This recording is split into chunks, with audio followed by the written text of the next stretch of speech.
विनय करना भी एक प्रकार का तप है, क्योंकि विनय से कर्मों का विनाश होता है, कर्म विलय होते हैं।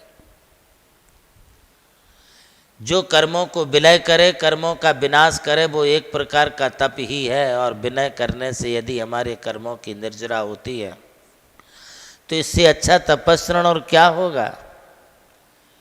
विनय में आपको कोई उपवास नहीं करना है, विनय में आपको धूप में नहीं बैठना है, विनय करने के लिए कोई काय क्लेश नहीं करना है, विनय करने के लिए अपने नम्रता भाव पैदा करना है। यदि आप अपने समूह के बीच में विनम्रता से रहते हो, नम्र भाव को धारण करते हो, तो तुम्हें रोज आहार पानी लेने के उपरांत भी तुम्हारे कर्मों की निर्जरा हो रही है। विनय का मतलब है उदंडता का त्याग करना। विनय का मतलब है कि अशिष्टाचार, उद्धता का त्याग कर दो और आप अपने आप को इतना समर्पित बना लो कि दूसरा तुम्हारी विनय गुण को देख करके वो पानी पानी हो जाए। उदंडता से उदंडता मिलेगी, किंतु उदंड व्यक्ति के सामने भी यदि आप झुक जाते हो तो तुम्हारे झुकने से सामने वाले में भी नम्रता के भाव आते हैं।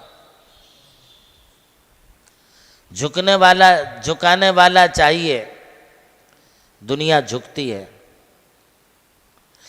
यदि झुकाने वाला है, विनम्रता है उसके अंदर में, तो वह भी दुनिया को झुका सकता है, दुनिया को अपने बस में कर सकता है भगवती आराधना में। आचार्य श्री शिव कोटि जी महाराज कहते हैं कि विनय करने से सारा संग अपने बस में होता है, विनय करने से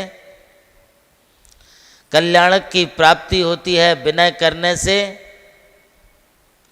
हमारे कर्मों की निर्जरा तो होती है, किंतु विनय करने से हमारे लिए मोक्ष की भी प्राप्ति होती है। इसलिए विनय करना एक फॉर्मेलिटी नहीं है, बल्कि विनय करना एक शिष्टाचार है, एक शिष्ट व्यक्ति का लक्षण है कि कौन व्यक्ति कितना नम्र है, कितना शिष्टाचारवान है। ये विनय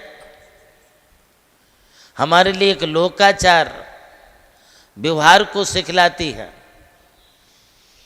जितनी हमारे अंदर लचीलापन होगा, जितना अपने अंदर विनम्रता होगी, हम उतने ही अधिक ऊपर उठेंगे। विनय के बिना कोई ऊपर उठ नहीं सकता है। पूज्य पुरुषेषु आदरा विनया, पूज्य पुरुषों के प्रति आदर के भाव रखना है, उनके गुणों के प्रति अनुराग रखना है। गुणेषु अनुरागा भक्ति, गुणों में अनुराग रखने का नाम भक्ति है। और भक्ति तुम्हारी होगी तो तुम्हारे अंदर श्रद्धा भी जागृत होगी। श्रद्धा और भक्ति जहाँ होगी वहाँ तुम्हारे लिए विनय भी आएगी, और उस विनम्रता के द्वारा आप सामने वाले को अपना कर सकते हो, अट्रैक्ट कर सकते हो। कहते हैं कि भगवान भी भक्त के बस में हो जाते हैं। वह कब हो जाते हैं? जब तुम भगवान के प्रति समर्पित हो जाओ, इतने अधिक समर्पित हो जाओ भगवान को भी तुम्हारी सुनना पड़े। हमारे भगवान महान उच्च अवस्था को, अरिहंत और सिद्ध अवस्था को प्राप्त हैं। हमारे पंच परमिष्टि परम पद को प्राप्त हैं।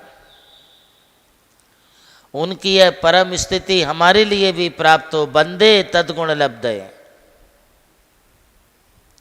हमें उनके गुणों को प्राप्त करना है, तो बंदे उनकी वंदना करें। आपने कभी कुएं से पानी भरा है? नहीं भरा है। तो कभी आपने अपने यहाँ पर जो टैंक होता है, पानी का ड्रम होता है, उसमें से कभी पानी भरा है? उसमें से तो भरा है। कुएं में से भरो या टैंक में से भरो या हौद में से पानी भरो, वह बर्तन उसमें झुकेगा तो उसमें पानी भरेगा। यदि बर्तन झुकेगा नहीं, तुम उसे कितना भी सीधा डुबोने की कोशिश करो तो उसमें पानी जाएगा नहीं। जो जितना झुकेगा उसको उतना प्राप्त होगा।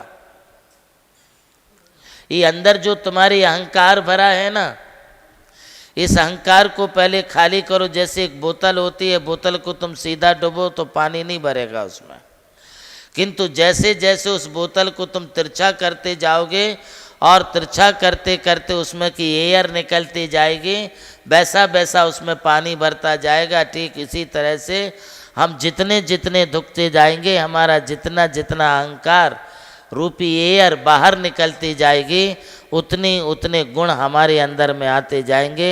हमारे झुकने से ही गुण आते हैं, और झुकना ये इंसान की पहचान है। आप झुकना सीखिए।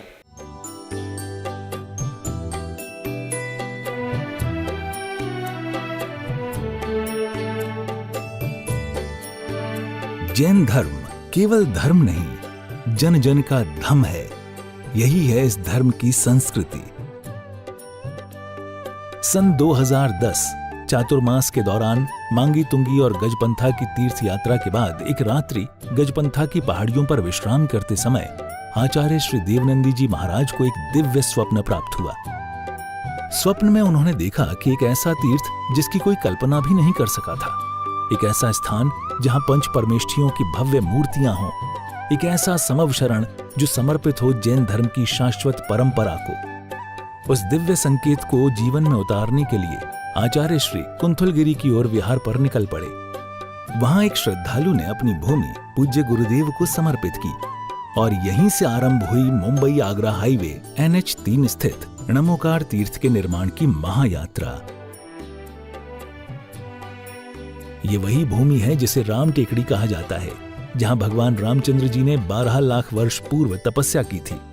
आज यही भूमि बन रही है जैन संस्कृति का जीवंत प्रतीक णमोकार महातीर्थ। यहां बन रही है 51 फीट ऊंची अरिहंत परमेष्ठी की मूर्ति, चारों दिशाओं में 31-31 फुट ऊंची अन्य परमेष्ठियों की मूर्तियां। कुल मिलाकर एक अद्वितीय समवशरण की रचना है, जिसका वर्णन Guinness book of world record में दर्ज हो चुका है।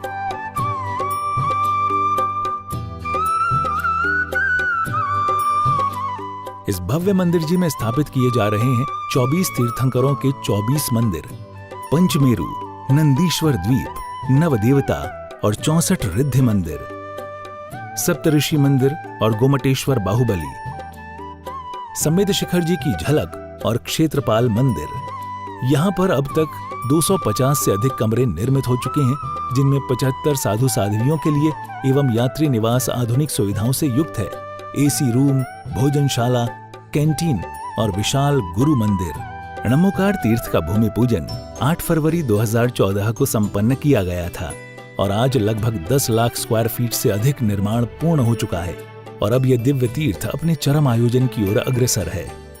2026 में जिन शासन के वरिष्ठतम आचार्य परम पूज्य साधना सम्राट गणाधिपति गणधराचार्य श्री कुंथु सागर जी महाराज के सानिध्य में एवं परम पूज्य प्रज्ञा श्रवण सारस्वताचार्य श्री देवनंदी जी महाराज की प्रेरणा एवं निर्देशन में 400 से अधिक साधुओं की उपस्थिति में आगामी 6 से 13 फरवरी 2026 में णमोकार तीर्थ का भव्याति भव्य अंतर्राष्ट्रीय पंच कल्याणक प्रतिष्ठा एवं महामस्तकाभिषेक महोत्सव का आयोजन होने जा रहा है। खुल रहा है पुण्य का द्वार, जो करेगा भव पार।